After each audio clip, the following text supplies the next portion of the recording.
In this exercise, I'm going to go over the beginner version of a hip hinge exercise. Now, hip hinging in general basically means that when you're doing a movement, you're going to be moving through your hips versus your lower back.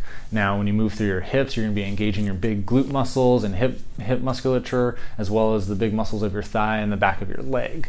So the hip hinge maneuver is really important from going from sit to stand, or if you're leaning forward, sweeping, vacuuming at home, brushing your teeth at night, spitting out toothpaste. Believe it or not, we actually see a lot of injuries from people bending forward through their back when they do those simple movements because they're not utilizing their hips to protect their lower back. And if you do that, hundreds of times, thousands of times, eventually you'll get to a point where you'll get enough wear and tear, you can have a significant injury to the back. So this first exercise, it's mainly meant to bring awareness to how your body should move around your hips before we go to a more standing functional version of it and then adding weight to that motion. So what you do is go on all fours like so, hands underneath your shoulder, knees underneath your hips, and then you want to think about keeping your back nice and straight and the torso isn't going to move. So what you can do to help with that is just do a general brace of your abdomen. So you're just going to do a slight contraction of your core musculature here.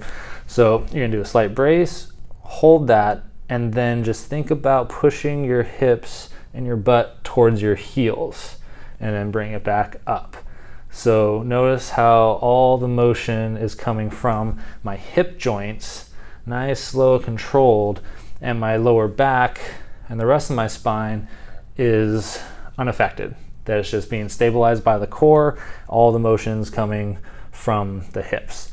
Now, if you don't have access to mirrors or you don't have access to a partner that can look at how your back looks when you're doing this exercise, what works as a at-home coach is if you grab a foam roller.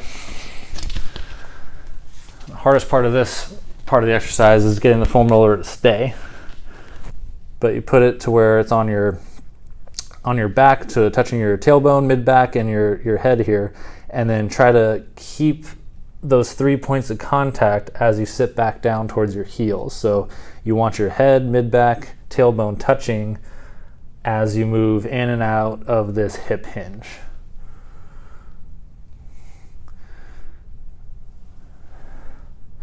Okay, so that's a very low force exercise, so you can do as many of those as you want. If you're new to that type of motion, spend some time doing that before your activity. If you're going to be lifting weights and whatnot, to try to start facilitating that movement pattern to where then when you do add some weight or do more aggressive exercises, your body's going to learn how to handle that more aggressive load.